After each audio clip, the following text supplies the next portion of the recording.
Have you been wanting to improve at ranked? Are you looking for operators that can give you an edge over your opponents? Well, you've come to the right place, because if you start playing the operators I mentioned in this video, I guarantee you'll start winning more rounds. So here's my list of the 8 best attackers in year 10 of Rainbow Six Siege. Starting off with Deimos. Deimos is an operator that is strong for pretty obvious reasons. His gadget gives himself access to free intel at the click of a button. And the way his gadget works is that whenever there are scanned defenders, Deimos can toggle between the different defenders that he scanned with his drone, and then with the click of a button, he can activate his deathmark tracker. This will give Deimos the live location of the defender he chose to start scanning. However, they also get a periodic ping of where Deimos is located as well. And while a deathmark tracker is active, Deimos has to have his pistol out. So this does leave him with a little bit of downside. However, if you play Deimos properly, these downsides will not matter, because you can sit outside the building or sit on top of the roof and call out the exact position of a defender to your entire team, and you don't have to worry about a defender shooting you at all. But on top of this, you can also use Deimos pretty effectively to play vertically. You can go above or below the bomb site, activate a deathmark tracker on a defender, and then shoot them through the floor or through the ceiling with your revolver. And this works because Deimos's revolver has pretty high damage and super high penetration, which allows it to be super effective at this task. But on top of Deimos's revolver, he also has access to the AK-74 assault rifle and the M590 shotgun as his 2 primary options, which are actually both pretty solid depending on the map you're playing and depending on your play style. And he also has access to nades, which are some of the strongest secondary gadgets in the game. The only real issues with Deimos is that he's very easily countered by Mute and Vigil, and you actually have to communicate to your teammates to get utility out of him. But assuming that you're actually communicating with your teammates and you understand how to use Deimos, he can be exceptionally strong. And the same thing goes with Montaigne, who's an operator that requires a pretty high amount of skill to get use out of him, but if you learn how to play him, you can absolutely dominate the enemy team.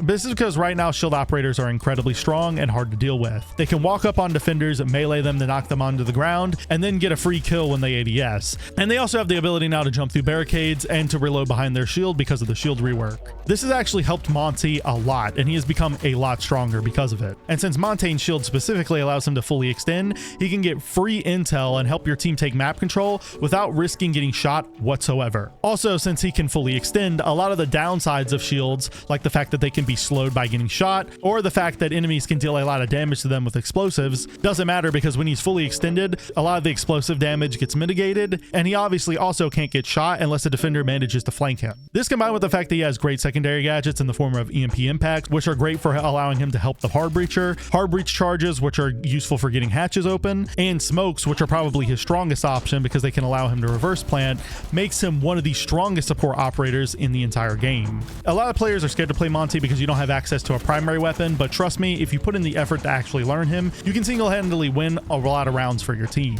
Grim is basically a no-brainer nowadays in the current meta. His gadget, his B launcher, allows him to help the team execute on the site, and he's probably one of the most effective operators in the game at doing so.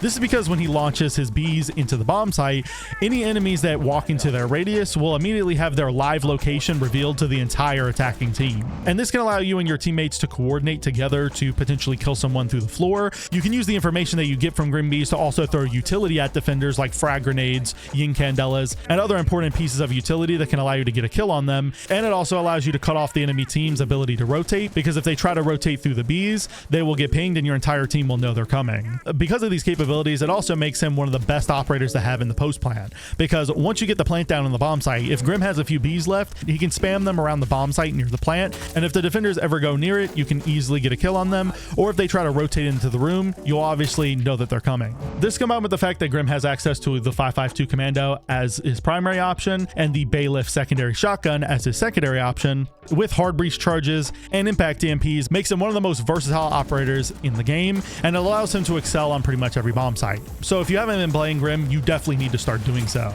Now our next operator, Buck, is someone no one would be surprised by being on this list. Buck has always been a strong operator on the attack, mainly because of how versatile he is. His gadget allows him to play vertically, to open holes in soft walls or barricades to help him get aggressive, and his shotgun allows him to take close range gunfights against defenders, and it can allow him to compete against defenders who have shotguns. And on top of that, he has access to flashbangs and claymores, which are pretty solid secondary gadgets. All of this combines to make him excel in both a team and solo queue environment, and it makes him pretty much useful on every bomb site and for pretty much any playstyle. You really can't go wrong with picking him. He may not be overpowered like some of the other operators on this list, but because of how versatile he is, I had to include him in this video. However, Ying, on the other hand, some might consider to be borderline overpowered. And that is because Ying is an operator that can open up opportunities for you to make plays that other operators just couldn't. This is because her gadget, the Candelas, are basically just a buffed flashbang. They have a way wider radius, go off multiple times, and they produce much more audio. This can allow you to overwhelm the enemy, give you free gunfights by making them blind, and can allow you to mask the audio of a plant, which can be absolutely massive late in the round and can single-handedly allow your team to get the plant down. She also has access to a solid LMG in the form of the T95 to help her get aggressive on the enemy team. And with her having smokes on top of it all, it helps to complete the package and make Ying one of the most effective execution operators in the game. If you need to get into the bomb site and get the plant down, or if you want someone that can effectively play the post plant, Ying is the perfect choice. Ace, on the other hand, is just the go-to hard breacher, and he is miles above any other operator in that category, so he had to be high on this list. His gadget allows him to open holes in walls fast from a distance and safely. And this is because his Selmas can be thrown onto walls and they'll expand to make a crouchable or vaultable hole in a reinforced wall. Because of how quick they detonate and because of how much quieter they are than thermite charges, this can allow him to potentially bypass a bandit trick, which other hard breachers would struggle with. But another reason why Ace is so strong is because of his primary weapon being so good. He has access to the AK-12, which is a surprisingly good primary weapon, and typically hard breachers don't have good primary weapons, so Ace having access to the AK-12 allows him to stand out from the crowd. The only real issue with Ace is that he only has access to claymores or breaching charges as secondary options, and these both suck. But considering everything else about Ace, we can kind of let that slide, considering that he is the strongest hard breacher in the game by far. And without Ace being on the board for the attack, it makes their life a whole lot harder. Now, Dokkaebi, on the other hand, is just outright overpowered, and she has been for a very long time. Ubisoft has tried to rein her in recently, but they failed to do so. And the reason why Dokkaebi is so overpowered is because her tablet can allow her to pretty much do anything. She can reveal defender locations by activating a call, which will cause all their phones to ring, producing a loud audio cue.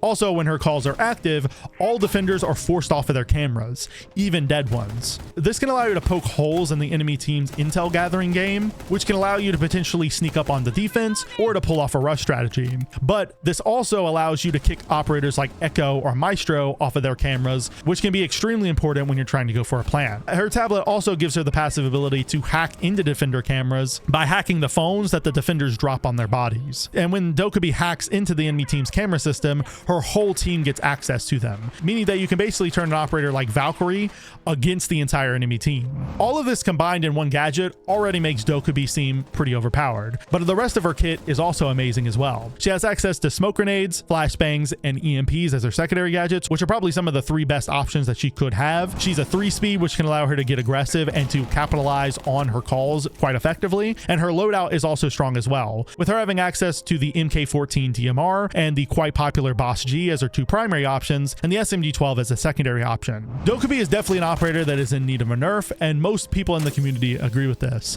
And the same thing goes with Blackbeard. And Blackbeard is an operator that pretty much the entire community hates to go against, and that's because of the shield meta being in full force right now. Blackbeard is basically the center point of this entire meta, and he benefits a lot from the recent shield rework. The main reason why Blackbeard is so strong is firstly, he is the only shield operator that can bring a primary weapon, and he can ADS with it over his shield, which can allow him to be a strong entry player. He can protect his entire body while still taking a gunfight with the MK17 assault rifle, which has a pretty solid DPS and can allow him to outgun pretty much any defender unless they're good at hitting headshots. And on top of this, he also has access to frag grenades, which can allow him to force defenders out of a position and then ADS to get the kill on them.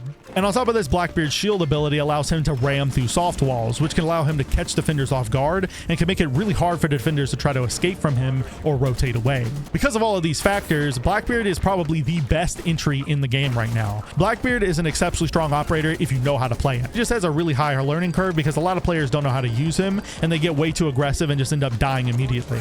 If you spend the time to learn Blackbeard and you put in the effort, he will allow you and your team to take map control a whole lot quicker, which will save you time and probably end up resulting in you winning a lot more rounds. Anyways, hopefully you guys enjoyed today's video. As always, this video is strictly my opinion, and if you disagree, feel free to leave your opinions in the comments down below. Also, if you feel like I missed an operator, also make sure to leave it in the comments. I'd love to hear from you guys, even if you may disagree with me. If you didn't enjoy today's video, I make these content just like this once a week, so go subscribe to the channel and follow me on Twitter if you don't miss the next upload. If you want to watch another video just like this one, a video will be popping up on your screen right now that I'm sure you all enjoy. I'll see you next time, friends, and peace.